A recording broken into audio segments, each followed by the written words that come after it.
Okay, good evening, everybody. I'm the CEO and also the founder of ECSC. As you'll see from the slides, we have been in business for nearly 20 years now, although only floated on the AIM market at the end of 2016. So as well as being the founder, I'm also a specialist in what we do, and that is a combination of cybersecurity and artificial intelligence. So it's quite technical what we do. So part of what I'm doing tonight is to explain what it is that we provide to organisations, help you understand a bit more about us, but also about the importance of cybersecurity, and also how that might affect either your own organisations or organisations that you wish to invest in. As an example, we helped an organisation with a major cybersecurity breach last year with approximately 3 billion turnover, and after we dealt with the breach and everything had settled down, the CEO told me that him and the board agreed that they were probably 48 hours from going bust due to that cybersecurity breach. So it's very serious for organisations, very important, but also quite technical. So I'll take you through what we do. I normally take questions during a presentation, but I think with microphones and everything, we'll leave it till the end. Because I'm on last, I've been told I can use up to about 3 hours, and everyone's okay with that. There's a disclaimer there, which obviously I won't go through. So what we do is a mixture of things. The easiest one to understand is the one that I pointed out, which is the emergency response. So if somebody is getting hacked, they can call us 24/7, 365 days of the year, and we can either help them remotely on the telephone and guide and advise them, or we can deploy a team on site. We can deploy a rack full of equipment and plug into their systems and connect them back to ourselves. So we can do everything from what might cost an organisation £500 to what might cost £50,000 to £100,000 to recover. And if somebody wants to be able to tap into that service, they can just wait for something to happen and look for somebody, but we also sell retainers so that somebody can buy a modest retainer on the basis that if they have an emergency, they've got somebody to call. Then the next interesting area is remote management. So we have 2 security operations centres. So you might not be surprised to hear that hackers tend to hack organisations out of office hours. So when we track the amount of hacking activity, you see peaks overnight, you see peaks on bank holiday weekends, like just coming up.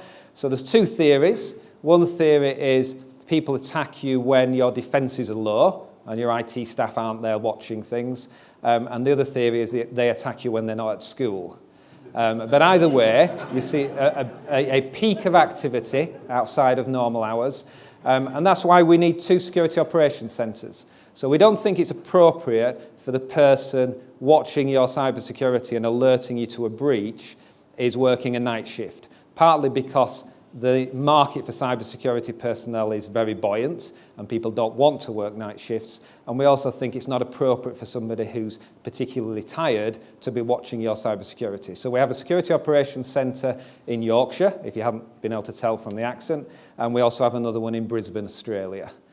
So we've got 2 centres. We don't have any clients in Australia. We chose that as a high-quality location with high-quality staff, good universities, good technical expertise, good connectivity, but that allows us to give 24/7 service to our clients who are mainly UK-based.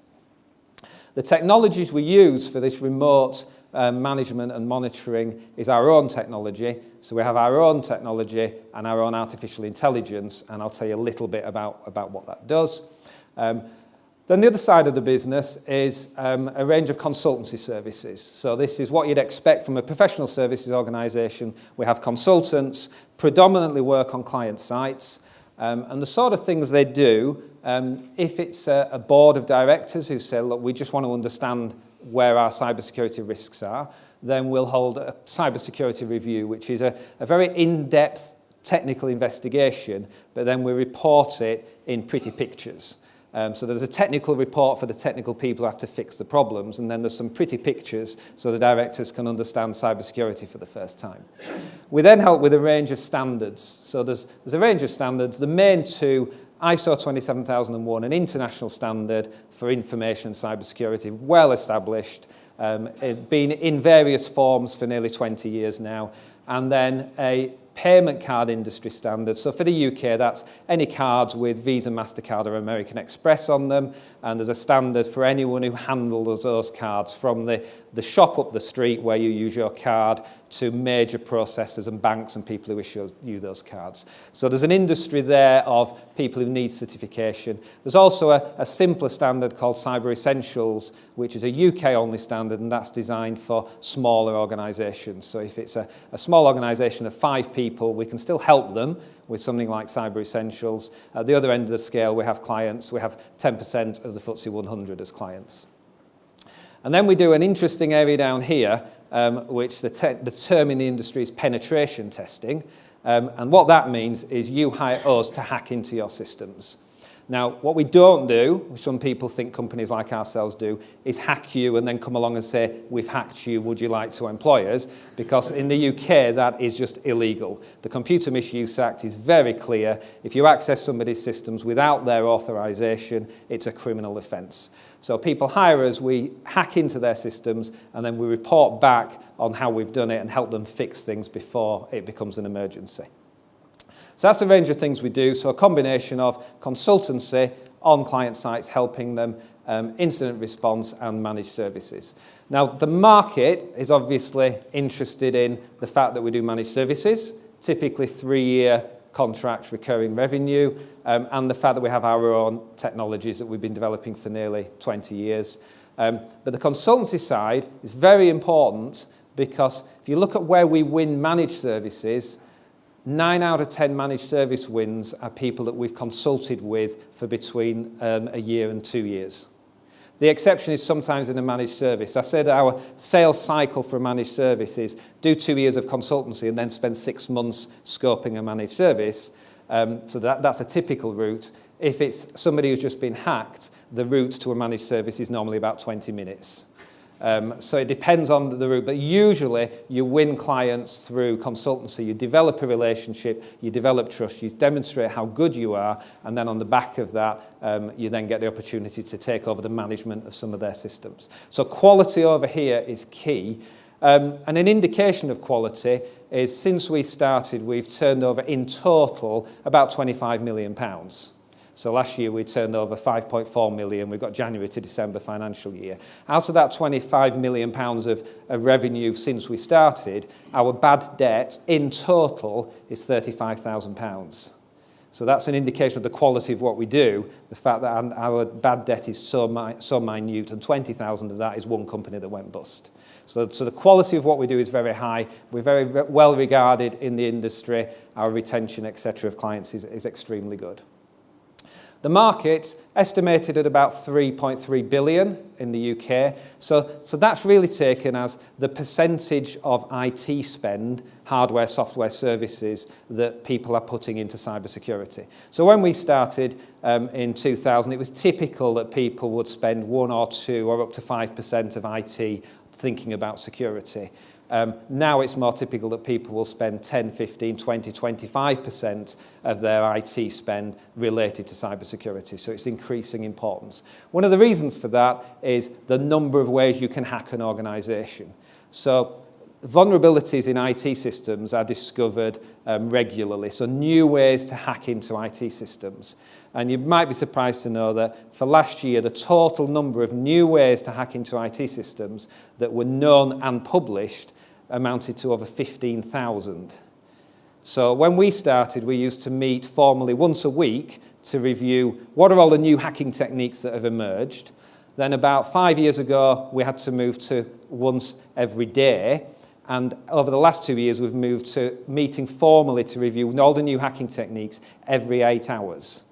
And that's 24/7. So twice a day in the UK and once in Brisbane, Australia, we are formally reviewing all the new things that have been discovered and emerging and how that can affect what we do and our clients. And that's why the outsourcing is really quite compelling. To do that sort of activity in-house, you really need to be significant scale and get significant expertise. Purely just monitoring things 24/7 takes 6 full-time security engineers.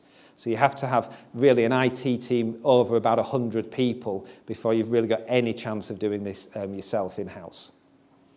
Lots of new breaches, and you'll hear about these regularly in the press. And we have new legislation. So Gdpr, which you're probably very sick of, because last year you got all these emails about reconfirming your details, which were largely unnecessary.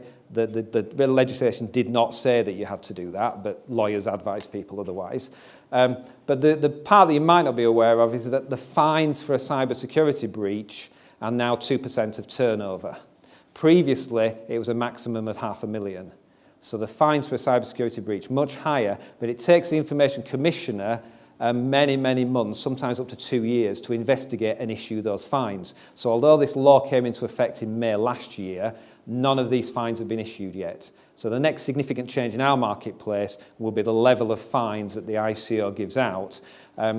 Holland, for example, brought in their legislation more than a year before anyone else in Europe. They've already issued fines up to 6% of turnover. So they went a little bit beyond the minimum requirements under GDPR. They've already fined companies that sort of level.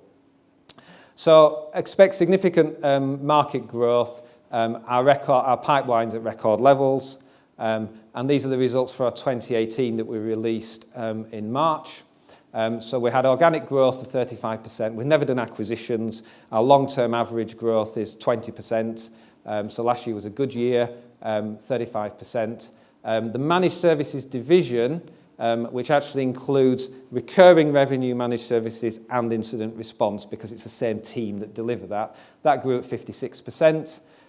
Consulting division up 27%. Now, we'd built some scale following IPO, so we'd built 2 new security operations centres, one in the UK and one in Brisbane. So we're now leveraging that capacity. So our gross profit increased 67%, and there's some more metrics I can show you later. We still made a loss last year, but market expectation is for us to be back in profit this year and then up to £1 million profit next year. Our long-term profitability prior to IPO was about 15%. And if you go back prior to IPO and look at our historic results, we tended to release full accounts. So we released our P&L even though we didn't have to. And another thing worth noting, if you look at our accounts, all our development up to IPO was all expensed. So all that 18 years of development isn't represented on the balance sheet. Last year we secured 95 new consulting clients and continue to expand the managed services and then invest in the artificial intelligence. Something new that we launched at the end of the year is a partner program, and I'll come back to that in terms of what that means. So that's our growth curve. And as the last speaker said about resilience, financial crisis hit, we still grew. So we've grown every year since we started.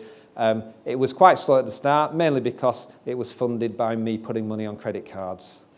So that was the initial funding, although a few family and friends put money in, and somebody contacted me today and pointed out that when we started he put £5,000 in, and today that's worth 425,000 in terms of shares. So we had a few small investors at the start. This is when we IPO'd. We had a disappointing year after IPO, had to make some changes, particularly around sales, but then those changes came into fruition last year. You'll notice that number there is actually adjusted because we moved our financial year. So that's a 15-month year. So that's the 12-month equivalent figure to give you a comparative figure. We introduced some KPIs last year to help people understand the business and understand the things that are critical. So in addition to revenue growth, the recurring revenue aspect of Managed Services division, and you see the result there. The proportion of recurring revenue, and also the order book that's supporting managed services. So we see these as important moving forward. Also a couple of margin numbers, both the managed services. You can see a big increase there because we're leveraging that capacity that we built. So going 24/7 across 2 continents and being able to do the full services, going from 40 hours a week to 168 hours a week. So you have to introduce quite a lot of additional staffing. So we've got capacity we can leverage there. This is a key number. Even though consultancy grew by 27%, 78% of the revenue was repeated from previous clients a year before. So our client retention is very strong. Gross margin for consultancy did increase, But for every day of consultancy, you have to buy a day of consultant. So you can't get too much more out of that. But there's potential to leverage that because it's a leverageable service. There's an additional KPI that we will be introducing this year, which is our percentage spend on R&D, which for last year was 8.5%. So that's a new KPI that we will be using moving forwards, because some people think that's a good number to indicate are we investing in new technology for the future. So the outlook, the GDPR fines. So one potential good news with Brexit. In order for us to trade with Europe and share data, and obviously for services, that's crucial, is sharing data, we have to demonstrate as a country that we are compliant with GDPR, because that's European legislation. And that legislation has the provision in there that if a country is seen to be too risky and not compliant with GDPR, they can be blacklisted. So the UK, following Brexit, could be banned from handling any data, any personal data from Europe. So that would obviously be really bad news.